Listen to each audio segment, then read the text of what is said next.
What up guys, it's your boy DJ Skinless here and we're back with another hip hop video. For this one we're going to break down this recent Snoop Dogg interview that he did with Charlemagne the God on whether or not Eminem is in Snoop Dogg's top 10. Let's break it down, let's get it. Alright guys, so I'm sure you guys probably stumbled across another YouTube video about this, but I'm just going to give my overall thoughts on this whole thing. Before we get into it, let's play that clip. You got to look at what Dr. Dre was always up against. He was never like the greatest producer in the world when he was with NWA, and he was making the greatest music in the world, but they wasn't giving him that. So when he finally got a chance to get with Death Row Records and have a breath of fresh air, some new MCs and a new light, he was definitely going to show his ass. And from that point on, I feel like Dr. Dre put his stake down as like, I'm the dopest producer in hip hop. I don't give a fuck where you from. You can't fuck with me. I can give you my track record and show you better than I can tell you. Everything I put out spent off something tremendous. And I started careers that ain't never died. So with that being said, we have a great list of producers, but they can't say that.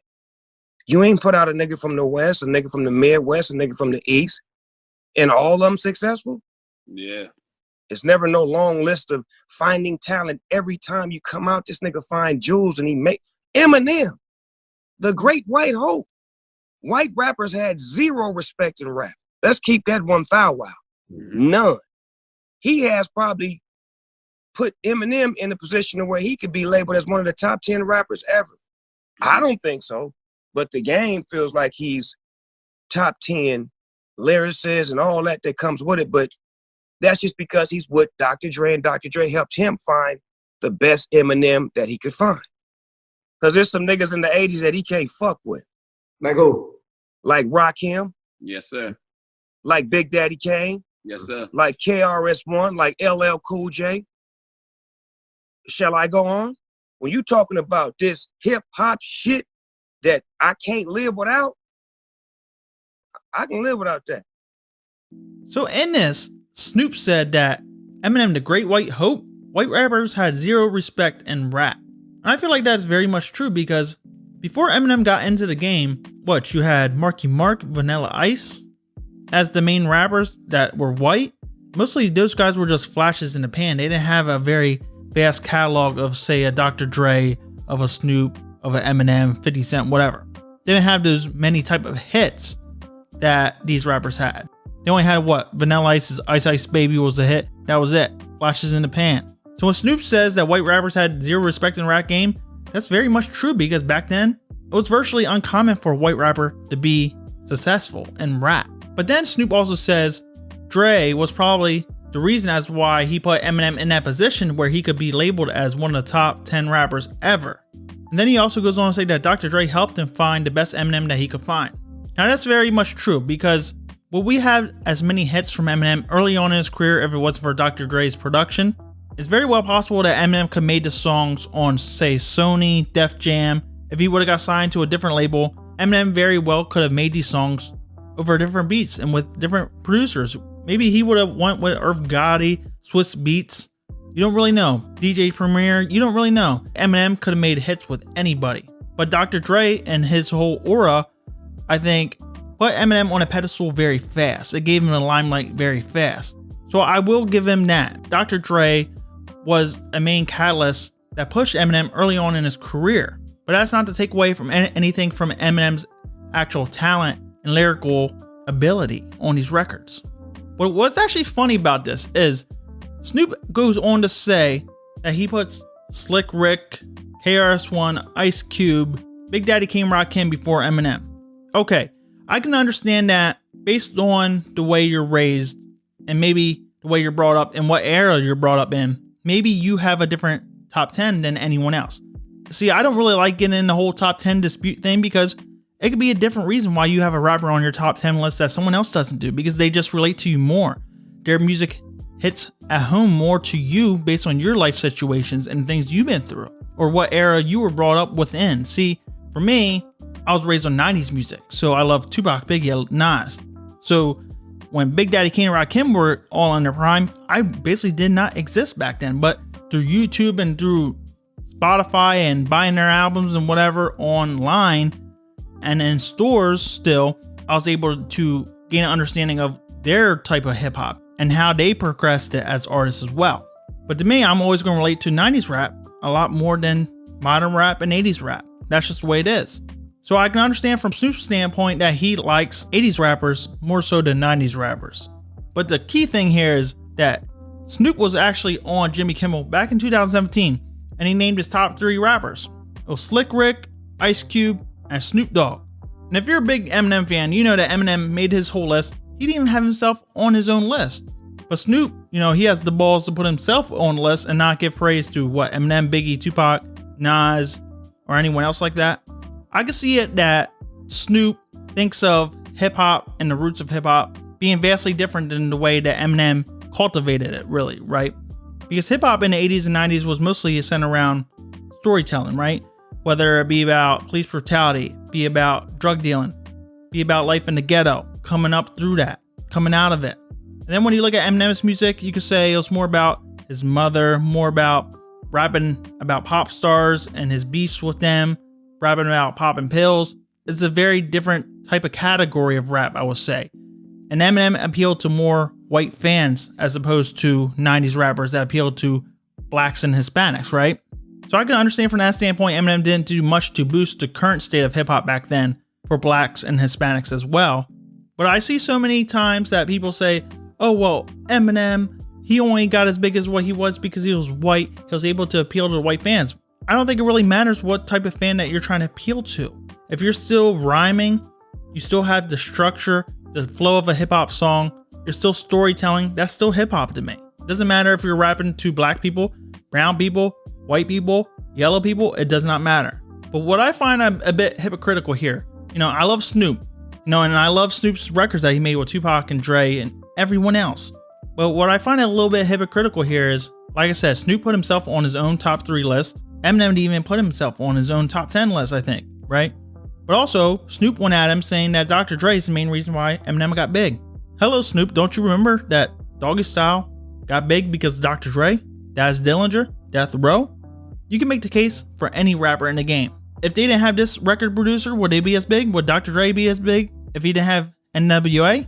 If he didn't have Eazy-E? If he didn't have MC Ren? You just don't know. Would DMX be as big if he didn't have Swiss Beats? Would Ja Rule be as big if he didn't have Irv Gotti? Would Tupac be as big if he didn't come on with Digital Underground when he did? Would he have even gotten noticed if Digital Underground didn't give him that chance on Same Song? And you can make the case for Snoop Dogg. If Snoop Dogg didn't have Dr. Dre for Doggy Style, if Snoop Dogg didn't have his ghostwriters, if Snoop Dogg didn't have Death Row Records, would Snoop Dogg be where he's at today? So you can't just say Eminem would not be where he's at today if there was no Dr. Dre, or if Dr. Dre didn't sign him, because you can make the case for any rapper in the game. And I know a lot of people are going to say it comes down to the impact on hip hop and the culture, right? I think Eminem has transcended hip hop because look, how many rappers past 96 are still in the game? Dr. Dre does not make music much anymore at all. It's like a one-off here, there, here's a beat, right? You can say Snoop, and the only other one is Eminem. You can say Nas, but he also doesn't have yearly releases. You can argue that Eminem has released more music in the last 10 years than he did in his first 10 years. So what rappers in the game is still hot from 96? You can only really say Eminem to have that longevity. You can say Jay-Z maybe. Jay-Z here and there has a new album, okay? But when you look at what has happened with hip hop since the early 2000s, I think Eminem gave rise to other white rappers, right? Because you had Marky Mark, you had Vanilla Ice, but they didn't really make it okay for white rappers to be mainstream and be the best rappers in the game. But however, when Eminem opened that door for white rappers to rap, I think that allowed for rappers like Paul Wall to come through. And I think it helped other rappers like G-Eazy, NF. We wouldn't have rappers like that today if it wasn't for Eminem. So Eminem has made a big impact on rap, whether you see it or not. Maybe he didn't make mumble rap, because I feel like Soulja Boy and Lil Wayne are the main catalyst for that type of rap today. However, there's so many rappers that Eminem has inspired in the game today that are all because of him. But I feel like it's very low-key disrespectful to say that Dr. Dre is the main reason why Eminem is what he is today. And you totally ignore all the accolades, whether it's record sales, album sales, #1 hit albums. I think every album Eminem put out went #1, even Revival, which is crazy. And Snoop Dogg's actually on record saying he won't fuck with Eminem because pretty much Eminem slaughtered Jay-Z on Renegade. He slaughtered Drake and everyone else on the song Forever. So Snoop does not want to get outshined on his own record. That's why we haven't seen all these songs with Snoop Dogg and Eminem. But to me, it's kind of a slight to ignore all the accolades that Eminem has. All the #1 albums, all the record sales, all the people that he inspired within rap music. You can also make the case that not only Dr. Dre brought in Snoop Dogg, he also made Eminem, but also Eminem's very much responsible for the emergence of 50 Cent. And 50 Cent went on to inspire many other rappers in the game as well. And the whole G-Unit clique in the game was very much the foundation of early 2000s rap. And for me, Snoop Dogg wouldn't even be in my top 10 either. Even though I'm a big West Coast hip hop fan, Snoop Dogg does not write his own material. There's probably some songs that Snoop Dogg wrote, but the vast majority, I feel like he has ghostwriters, whether it was RBX, Daz Dillinger, or other artists within Death Row Records. Snoop and Dre are pretty much known to having ghostwriters, and Snoop Dogg's on record admitting that many people wrote for him. And that's something you can't take away from Eminem. No one's ever come out and basically said that they wrote an Eminem song. No one's ever come out and said that they wrote a Biggie song. Only one person has ever come out and said that they wrote a Tupac song, and that was Trapped from Tupac's debut album, Tupac Us Now, right? And that pretty much happened because Ray Love was making the song Trapped, and he threw that shit away. For whatever reason, Ray Love didn't think that song was good enough and he threw it in the trash. Pac picked it up, he heard that shit, and that was one of the few times out of all the songs that Tupac recorded, like 600, 700 songs, that someone else wrote the song for him. But would there be a Trap today if Ray Love didn't make that song? Probably not. If Ray Love didn't write and record his own vocals on that beat, would Tupac still have fucked with that beat? We don't know.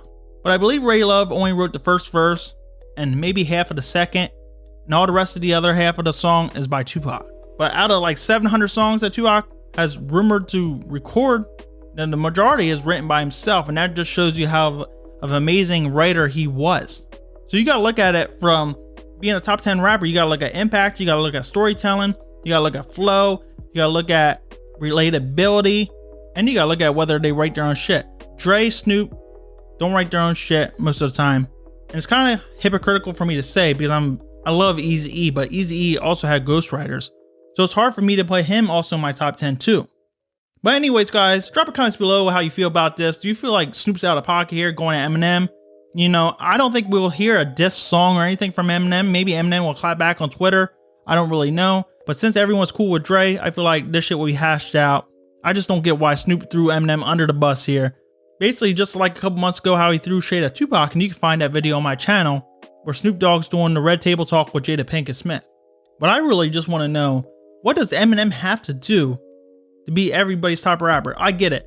You don't hear a lot of Eminem songs being bumped in the hood. But I feel like when you look at the white audience of hip hop, Eminem still relates to that. You know, he made a lot of white fans become hip hop fans, really. And you can't take that away from him.